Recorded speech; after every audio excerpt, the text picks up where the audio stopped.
Oi, guys, Teacher Ana here, e o nosso tópico de hoje vai ser fonema. E mais especificamente, dois foneminhas que nós, falantes da língua portuguesa, cometemos, não vou dizer erro, mas um vício de linguagem por causa da diferença, de aplicação do som que nós temos entre a língua inglesa e a língua portuguesa. Então, vamos lá. O primeiro foneminha é o que é representado pela letra M. O mesmo como M de mãe, mala, ok? Meu. E o outro fonema é o fonema N, que ele é representado pela letra N, como nada, ninguém, não. Vamos lá. Como som inicial, esses dois fonemas, eles fazem o mesmo som, tanto em inglês como em português. O fonema da letra M faz o som tanto é que para eu falar mãe, o som inicial dessa palavra é Então aqui ele faz o mesmo som do fonema na língua inglesa, que é o.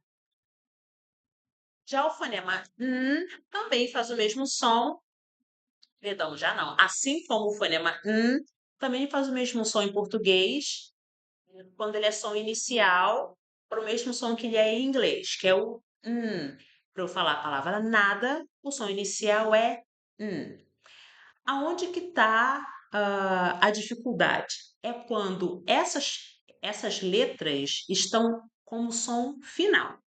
Porque em português, quando elas estão como som final, elas ficam anasaladas. Então, vou dar aqui um exemplo. Então, para falar mãe, o M tem o som de Quando eu falo acabaram, termina com M. Mas você percebe que eu não falo acabaram. Eu falo acabaram. É som anasalado.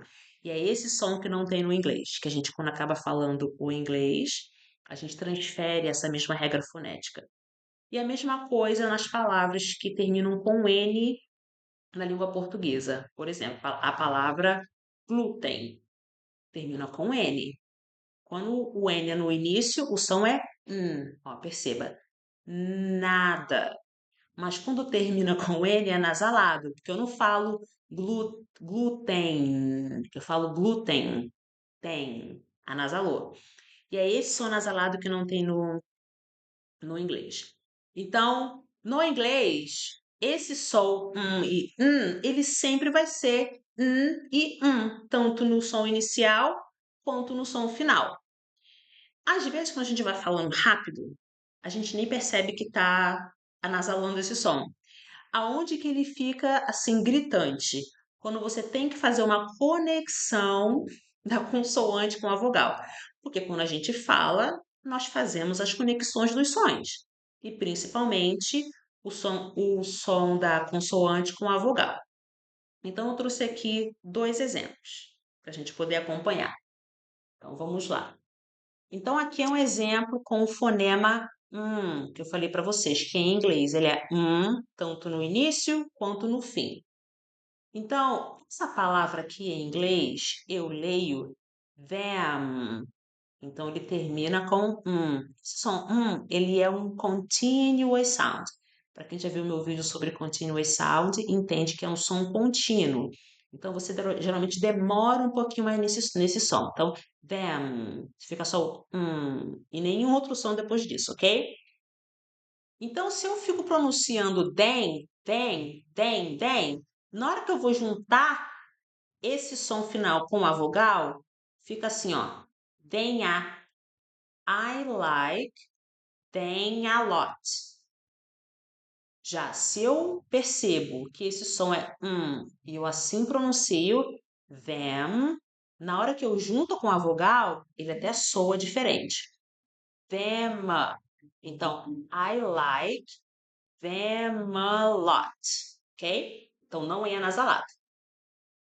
O som que é representado aqui, né, pela letrinha N. Mesma coisa, em português, como som inicial, ele é Só que no inglês, como o som final, ele também é Então, não posso anasalar. Então, essa palavra, que é o 10, que é 10, se eu pronunciar nasalado, vai ficar Tem, tem. Se eu junto com aqui o O do o'clock, fica tenho. Fica parece tenho, né? 10 o'clock. Aí é aí que a gente escuta, que fica bem assim, diferente essa junção. Então, na hora, opa, faltou um Szinho aqui, vamos consertar? É assim, pessoal, é ao vivo, hein? Não vamos editar, vai ficar assim mesmo. Tadá! Aconteceu uma mágica aqui, a mágica da gramática. Ok. Então fica, it's 10 o'clock. Olha a junção aqui, ó. Em vez de 10 o'clock, 10 o'clock. Então, é bem difícil a gente se livrar de alguns vícios, mas a gente pode sempre praticar. Você pode isoladamente pegar algumas palavras, escrever todas as palavras que têm o como como som final e ficar praticando. Porque quando você for falar, o seu cérebro já entende o que você precisa fazer, ok? Bom, eu espero que essa dica tenha ajudado e eu aguardo você aqui no próximo vídeo para mais dicas, para você poder melhorar cada vez mais o seu conhecimento e a sua pronúncia no inglês. Bye bye!